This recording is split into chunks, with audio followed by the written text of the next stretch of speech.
Bem-vindos a Investir Eu Preciso, meu nome é Felipe Carvalho. Nesse vídeo eu vou mostrar para vocês uma empresa que talvez não seja tão conhecida, apesar dela já ser bem antiga, é a Klabin. Eu vou te dar uma visão geral e fica até o final desse vídeo que eu vou te dizer o que eu fiz com o meu dinheiro, se eu já tive essa empresa na carteira e se eu ainda tenho. Só lembrando que nada que é apresentado aqui é algum tipo de recomendação. Eu apresento os fatos, a minha leitura, a minha opinião, e vocês no final têm que tomar as suas decisões. Lembra que só tu é responsável pelo crescimento, ou não, do teu patrimônio, tá bom? Então vamos entender o que a Klabin faz. E sempre quando tu está tentando estudar uma empresa, é importante que logo tu responda a pergunta de o que essa empresa faz, como que ela ganha dinheiro. E aqui o site da Klabin, que vocês vão ver que é um site bem completo, ele já nos ajuda a responder essa pergunta. Então se a gente vai aqui no Google, digita Klabin RI, vocês clicam aqui, é nesse site que vocês têm que entrar. Então é um site bem completo, vão aqui em serviços a investidores e perguntas frequentes. O site nos ajuda bastante a responder o que a Klabin faz. Então aqui tem várias perguntas bem relevantes para a gente entender sobre essa empresa. Então aqui, quais são as áreas de negócio da Klabin? Então a gente já vê que ela tem 4 áreas de negócio: florestal, papéis, celulose e papel ondulado e saco. Essa primeira aqui, a florestal, ela até vende toras de madeira, como está aqui, ó, produção para outras áreas de negócio e comercialização de toras de madeira para serrarias e laminadoras. Então ela vende madeira, mas é muito mais importante para a empresa ter essa área de negócios porque ela é matéria-prima para as outras áreas de negócio. Ou seja, para produzir papel tu precisa de madeira, para produzir celulose tu precisa de madeira e o papel ondulado e sacos também. Essa área de negócio ela acaba alimentando essas três, tá? Não é, o resultado da empresa não é nada praticamente relevante vindo da venda dessa parte de negócios, mas ela alimenta as outras três. E aqui tem também a pergunta, o que a empresa produz? Então aqui ele está dando exemplos. Papel, ele fala vários tipos de papel. Papel cartão, papel reciclado, craft liner, saco craft, papel ondulado, sacos industriais. E aqui também a questão da celulose. Ele classifica em celulose de fibra longa, celulose de fibra curta e fluff. São diferentes tipos de produto, cada um com as suas especificações. E eu vou dar um exemplo agora, que eu até retirei do site da empresa, mas eu botei numa apresentação para ficar mais fácil. E vai ficar mais lúdico da gente visualizar. Então aqui só para a gente ver, é um pouco antigo, mas também não mudou muito a situação de hoje. As 3 áreas de negócio basicamente são bem equilibradas, tanto a receita que vem de papéis, como a receita que vem de embalagens e de celulose, elas são mais ou menos equilibradas. Não existe uma única área de negócios que prevalece muito sobre as outras duas. E a de floresta eu nem considero área de negócio, como já falei para vocês. Então aqui, alguns exemplos de papel cartão. Eu, antes de estudar a Klabin, não sabia o que era isso, mas quando tu vê aqui as aplicações, tu vê que isso aí tá ao redor do nosso dia a dia. Papel craft, aqui ó, quem nunca pediu uma pizza e recebeu esse tipo de embalagem. Papel reciclado. Aí aqui também a celulose de fibra longa, aqui uma aplicação dela para quem gosta de café, filtro de café, de papel, fibra curta. E a celulose do tipo fluff é muito utilizado em fraldas. E lembrando que fraldas não é apenas para nenês. Tem muitas pessoas idosas que utilizam fraldas e conforme a população vai envelhecendo, vai aumentando o número de idosos, vai aumentando o número de potenciais clientes desse tipo de produto. Aqui só para vocês terem uma ideia, a Klabin,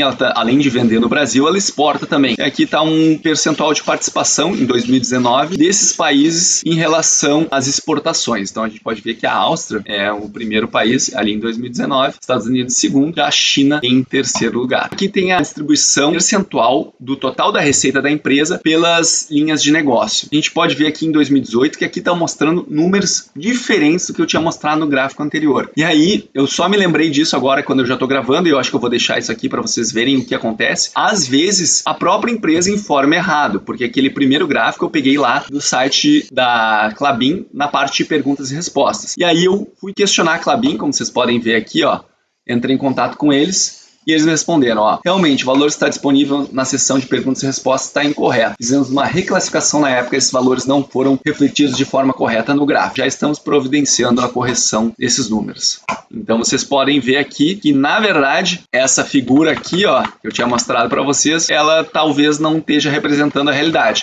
Como a gente está vendo agora na tabela, parece que sim, existe uma predominância das receitas da empresa vindo da parte de papéis. E agora vamos mostrar um pouco da história da Klabin. Vai aqui, clica no site de RI, na parte escrita A Klabin, vai abrir o site institucional da empresa e aqui sim tu vai em aqui, ó, Nossa Essência, vai aqui em Memórias Klabin, clica em Memórias Klabin e vai dar a história. Então, como eu falei para vocês, é uma empresa muito antiga, aqui ó, tem a cronologia dela, vai aqui de 1889. Obviamente eu não vou passar um vídeo inteiro lendo essa cronologia para vocês. Vamos aqui na última parte, que começa em 2001. Está dizendo que é criada a Klabin SA, possivelmente no passado ela tinha uma outra estruturação, não vale a pena a gente ir tão atrás no passado. Em 2012 teve um anúncio de um investimento em uma nova máquina de saque Kraft, na unidade Correia Pinto, em Santa Catarina, com capacidade de 80 mil toneladas. E vamos ver aqui o que aconteceu com a cotação da empresa ali, desde que ela teve aquele anúncio de aumento de capacidade de produção. De 2012 até mais ou menos 2016, quando foi ali que entrou em produção aquela máquina, teve uma valorização bem expressiva. E agora em 2019, quando teve o anúncio de Puma II, que é o maior investimento da história da empresa, que a gente já vai falar mais para frente, a gente vê que de 2017 até 2019 a cotação ficou um pouquinho de lado. Depois que teve esse anúncio, a cotação teve uma grande explosão. Aí agora aqui em 2020, né, a gente já sabe que teve o Corona, não preciso nem falar por que teve essa queda tão grande. Então mais adiante a gente vai falar sobre o Puma II.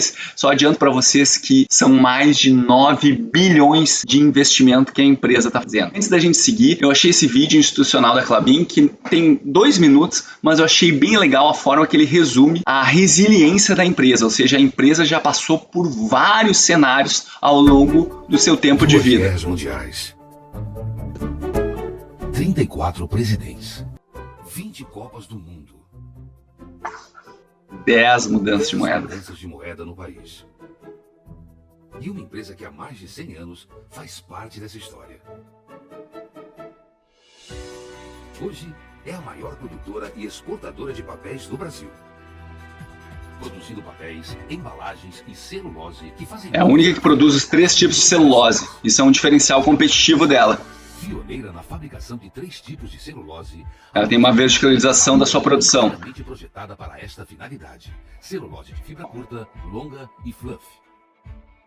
Conectada com o desenvolvimento sustentável, são mais de 200... Esse era o Puma I, isso em 2017. Agora, em 2019, eles já anunciaram o Puma II, que vai ficar pronta a primeira parte agora em 2021, que é quando eu estou gravando esse vídeo. Eu gostei de apresentar esse vídeo aqui porque eu acho que ele dá uma resumida na história da Klabin e mostra um ponto essencial. É uma empresa resiliente, ou seja, ela já passou por vários cenários adversos e continua aí de pé e crescendo. Outro dado relevante aqui na história da Klabin, que agora em 2021, ela começou a compor o índice Dow Jones de sustentabilidade. E além da preocupação com o meio ambiente, tem outros estudos, que eu não vou entrar aqui nesse momento, mas que mostram que empresas que têm essa preocupação com sustentabilidade também trazem um retorno interessante para os seus acionistas. Então, faz bem para o planeta e faz bem para o bolso de quem investe.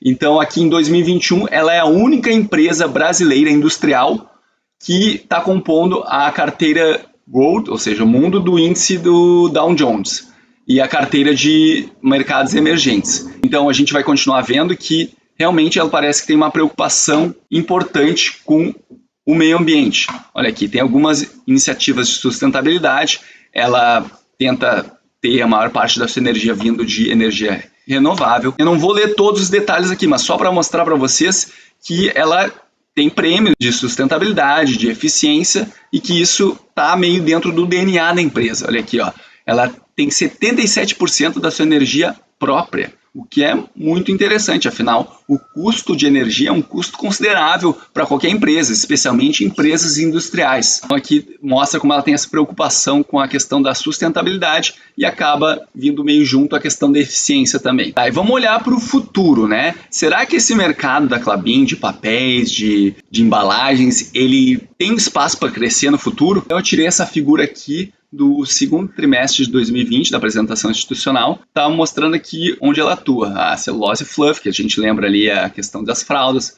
containers, cartões, o tipo de embalagem aqui. Esse aqui é o mercado da Klabin, está mostrando que tem um crescimento estimado em conjunto de mais ou menos 3%. Não é um crescimento explosivo, não é uma empresa que vai ser disruptiva, mas é uma demanda considerável e consistente. Já falamos da resiliência da Klabin. Aqui a gente mostra a participação do mercado nela no Brasil, mostrando que ela é bastante consolidada, ou seja, no mercado interno ela não tem mais tanto espaço para crescer. Claro que ainda pode crescer, mas quando tu já é praticamente metade do mercado, vai ficando cada vez mais difícil. Claro, na parte de caixa de papelão parece que ainda tem mais espaço para crescer, mas lembrando que dificilmente esse tipo de mercado ela vai crescer até conseguir um market share de aproximadamente 100%. Isso não deve acontecer no futuro. É aqui uma coisa bem interessante. A gente sabe que existe toda uma preocupação ecológica com a diminuição do uso de plásticos. E aqui então tem uma linha do tempo. Olha aqui, ó, 2019, Brasília já proibiu canudos e copos de plástico. A Ryanair, uma empresa de aviação, é esperada ali que entre 2022 e 2023 vai eliminar plásticos não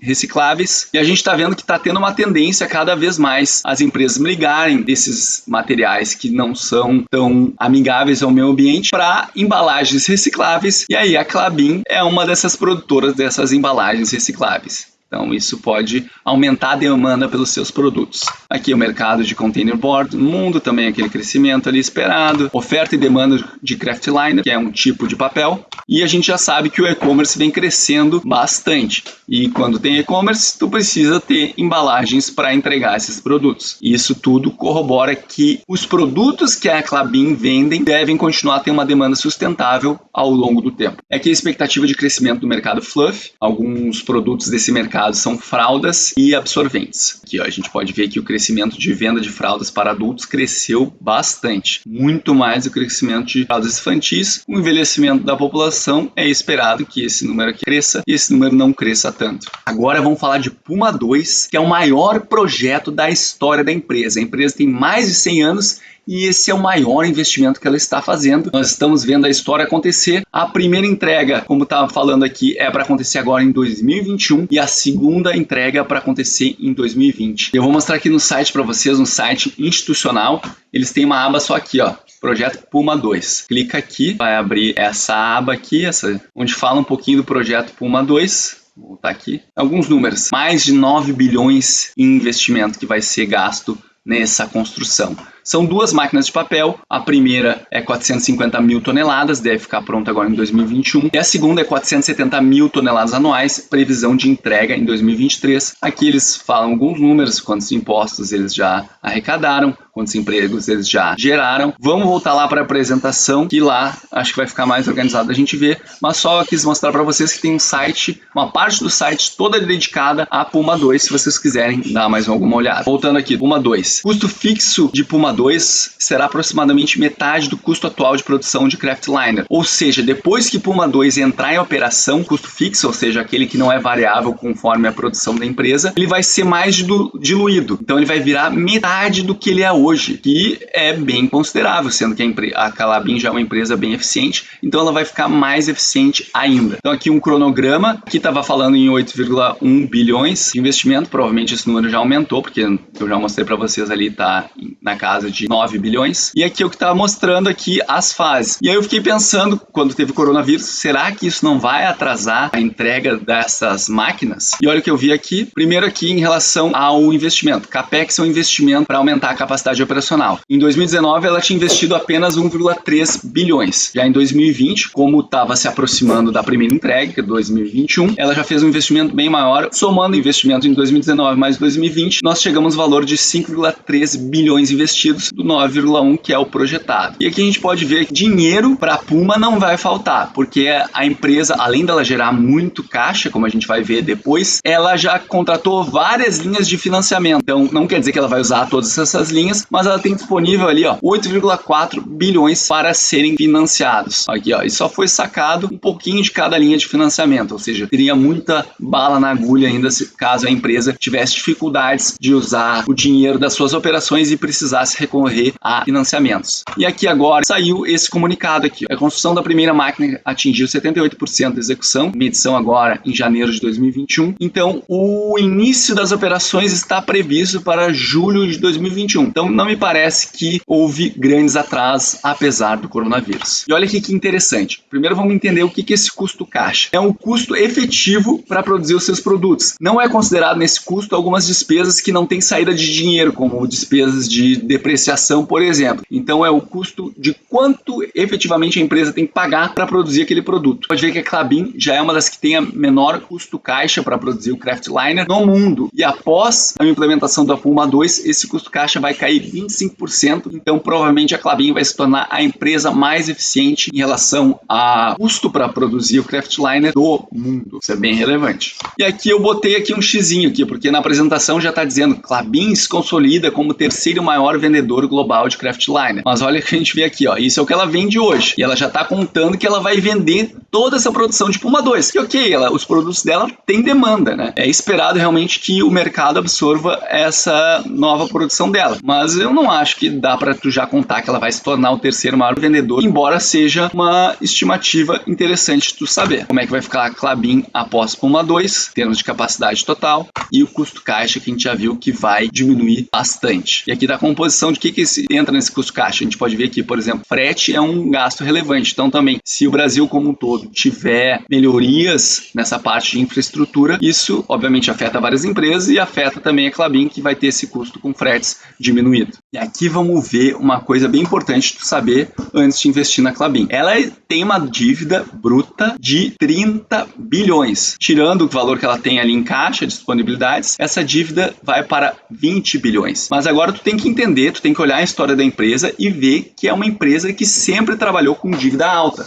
Afinal, para conseguir fazer esses investimentos que ela vem fazendo, ela precisa tomar dívida. E isso, na verdade, é um dos motivos porque quando eu iniciei a investir em ações, eu nem olhava para a Klabin, porque eu fazia alguns filtros e nesses filtros eu excluía empresas que tinham uma dívida muito elevada. A dívida líquida da empresa é essa aqui, ó. Ela aumentou bastante agora em março e junho de 2020 e eu já explico por quê. Mas é importante também a gente observar que quanto a empresa tem de dívida dividido pelo seu EBITDA, que seria o resultado operacional da empresa, se mantém mais ou menos constante e não passa, pelo menos no gráfico aqui, nunca passou de 5 vezes. Claro que não é 5 vezes, já é um valor bem elevado, mas a empresa parece que consegue levar suas atividades com um nível alto de dívida. Quando tu olha os financiamentos dela também, tu vê que ela consegue pegar bastante dinheiro no mercado a taxas atrativas. Então, tu tem que saber que tu vai estar carregando uma empresa que tem bastante dívida e possivelmente no futuro, apesar dela ter dito que o projeto de Puma 2, digamos assim, ela vai dar um tempo depois desse projeto, ela não vai sair já engatando um outro projeto, como foi Puma 1, que ela inaugurou em 2016 e aí em 2019 já tinha a Puma 2, a gente já sabe que é uma empresa que gosta de tomar dívida para alavancar os seus projetos. E esse também é um motivo porque o lucro líquido não é um bom indicador para tu olhar essa empresa. Porque toda vez que a empresa entrega as suas demonstrações contábeis, ela é obrigada a atualizar aquelas suas dívidas que estão em dólar pela cotação do dólar. Isso faz com que muitas vezes ela tenha resultados financeiros horríveis, mesmo que aquilo não represente uma saída de caixa naquele momento. Vou mostrar aqui para vocês na apresentação de novo. Aqui o que eu já tinha falado para vocês, é uma empresa que sempre trabalhou com muita dívida, mas ela sabe trabalhar bem essa dívida. Ela é uma dívida de longo prazo e uma dívida que não tem um custo elevado. Olha aqui, ó, menos de 5% ao ano. E olha aqui o prazo de financiamento que ela vem mostrando. Em 2021, quase nada vai vencer. A maior parte do vencimento dessa dívida está ali, ó, 2027 para adiante. Ela sempre consegue alongar essa dívida a um custo não muito alto. E o que eu falei para vocês, que aquela atualização da dívida pela cotação do dólar não necessariamente representa que a empresa teve que pagar mais esse valor de resultado financeiro naquele momento. Isso muitas vezes é só um ajuste a valor de mercado. E lembrando que a empresa também tem uma parte relevante das suas receitas vindo de dólar. Então ela tem receita em dólar e dívida em dólar, o que acaba ajudando um pouco a empresa a não ficar em maus lençóis. Eu tirei isso aqui da apresentação de 2020, do quarto trimestre, e olha o que ele fala aqui, ó. A taxa de câmbio encerrou o trimestre a 5,20, 8% inferior à taxa observada no terceiro trimestre de 2020, o que gera um resultado positivo na linha de variação cambial líquida em 1,1 bilhão. Ou seja, não é pouca coisa que essas variações de câmbio impactam no resultado no lucro líquido da empresa. Aqui, ó, como ele fala, vale ressaltar que essas variações referentes à variação cambial sobre a dívida em dólar, assim como da marcação a mercado swaps, representam um total de 1,5 bilhão, não tem substancialmente efeito caixa no período, ou seja, embora apareça ali que a empresa teve, digamos, esse prejuízo, ela não necessariamente teve que desembolsar nenhum real referente a esse prejuízo. Nesse momento, claro que se o dólar continuar nesse patamar no futuro, essa variação vai vir a se confirmar. Mas muita coisa pode acontecer até lá, né? As receitas da empresa, que também são em dólar, se o dólar subir, ela vai ter maiores receitas também. Então, assim, só tu tem que entender que isso não é um resultado que vai impactar nesse momento na empresa. Não é como se a empresa, meu Deus, teve 1,5 bilhão de prejuízo naquele período. E agora aqui no Status Invest eu quero mostrar na prática o que eu acabei de explicar para vocês. Olha como o lucro líquido dela sofre variações bruscas. Como agora recentemente, no primeiro trimestre de 2020, ela teve um prejuízo absurdo, segundo o lucro líquido. Mas quando a gente olha aqui para as receitas são crescentes. Claro que tu pode ter receita crescente e ainda ter prejuízo, né? Não é isso que eu estou querendo dizer, que receita crescente evita de tu ter prejuízo. Mas vamos observar, fica bem na cabeça o comportamento do lucro, comportamento da receita. E agora vamos ver o que eu estava falando para vocês. Vamos ver o resultado operacional. Vamos dizer aqui que o resultado operacional é o EBITDA. Olha como o resultado operacional vem crescendo. Então a gente pode ver ali que em 2016 esse resultado operacional era positivo em aproximadamente 2 bilhões. Em 2020 foi para quase 4 bilhões e meio, ou seja, um baita crescimento. Só que quando a gente olha aqui para o lucro líquido, a gente vê que ele oscilou, né? Estava aqui lucro líquido de 2 bilhões, depois foi para 532 milhões apenas, depois foi diminuindo, depois aumentou, depois aqui teve esse prejuízo bilionário. E o que explica esse prejuízo é aquele resultado financeiro, que aquelas variações da dívida, conforme a cotação do dólar, são refletidas aqui, ó. Pode ver, teve resultado financeiro ruim, teve resultado de 3 bilhões aqui em 2018, de menos 1 bilhão aqui em 2019, menos 7 bilhões aqui em 2020. É isso que explica o fato dela ter tido um prejuízo grande em 2020, apesar das operações dela terem tido um resultado bem interessante. Então fica ligado que não necessariamente olhar o lucro líquido é a melhor opção para esse tipo de empresa. E antes de eu mostrar o que eu fiz com o meu dinheiro, deixa eu só pedir bem rapidinho aquele combo 3C. Curte, comenta e compartilha. E se inscreve no canal também, se tu está gostando desse tipo de vídeo, assim tu ajuda o canal a crescer, cada vez eu produzo mais conteúdo para vocês, tá bom? Já agradeço antecipadamente. Tá, mas o que eu fiz? Então nós estávamos ali em março de 2020, o mundo desabando, tudo caindo.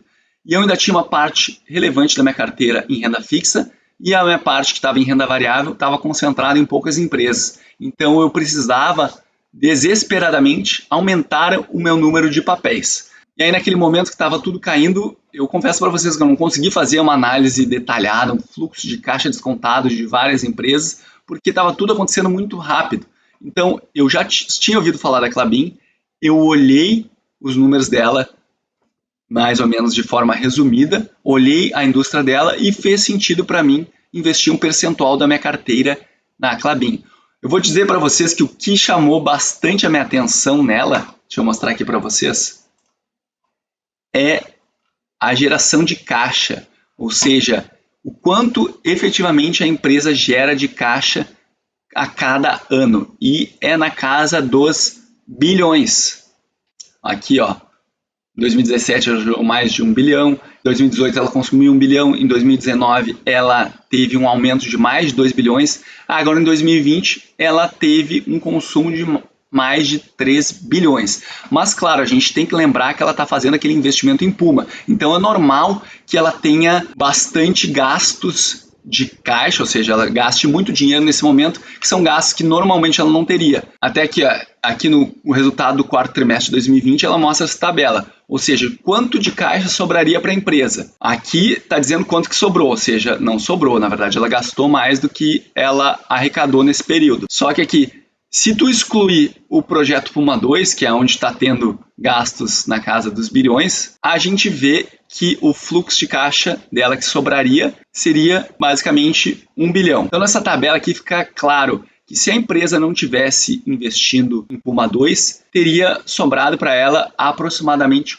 4 bilhões de reais no ano de 2020. Ela teria gerado de caixa esse valor monstruoso. Então, assim, é uma empresa que gera caixa pra caramba. Então, isso foi uma das coisas que me chamou a atenção na hora de decidir investir na Klabin. Tá, e o que aconteceu depois que eu investi nela? Ela subiu bastante. Ó, de 2020, ali em março para 2021, ela subiu já mais de 100%. Tá, e o que eu fiz depois disso? Eu acabei agora em 2021 tendo que vender uma parte da Klabin. Mas deixa eu explicar para vocês. Ah, pera aí, Felipe, tu tá dizendo que tu não acredita mais na empresa, tu me mostrou um monte de coisa dela e tá dizendo que agora tu não gosta mais dela? Calma, não é isso. Tenta entender que vocês têm que avaliar as suas decisões de investimento como um todo, não apenas como uma empresa separada do resto da tua carteira. Então, a minha parcela de ações brasileiras, ela valorizou bastante agora de 2020, de março até agora, de 2021, assim como a carteira da maioria das pessoas. Não quer dizer que eu seja um grande gênio, simplesmente tive a coragem de aportar num momento que estava o mercado em queda. E o que acontece? Eu não quero investir dinheiro novo nessa classe de ativos, ações brasileiras, no momento. Já estou com um percentual dela muito acima do que eu gostaria de ter no longo prazo. Eu quero botar mais em fundo imobiliário e mais em ações americanas. Só que ao mesmo tempo eu vi ali a queda da Sanepar e eu queria investir nesse momento na Sanepar, um pouquinho mais. Então o que eu fiz? Eu vendi um pouquinho da Klabin, um pouquinho da Unipar, que são duas ações que já tinham se valorizado bastante. Isso são ações de setores cíclicos, ou seja, em algum momento vai ter uma inversão de ciclo, as suas commodities vão estar com o preço lá embaixo e os seus resultados vão sofrer. E aí eu acabei fazendo essa decisão. E fez sentido para mim, na minha carteira. Não necessariamente tu tem que fazer isso, tem que sair vendendo Klabin ou Unipar, comprando Sanepar, enfim. Tu tem que ser o responsável pelas tuas decisões financeiras. E agora me comenta abaixo. O que tu achou da Klabin? Tu tem ela na tua carteira? E tem alguma outra empresa que vocês gostariam que eu fizesse um vídeo nesse estilo? Deixa nos comentários abaixo que eu leio todos, respondo e procuro atender sempre que possível. Lembre-se que investir é preciso. Um grande abraço e até a próxima.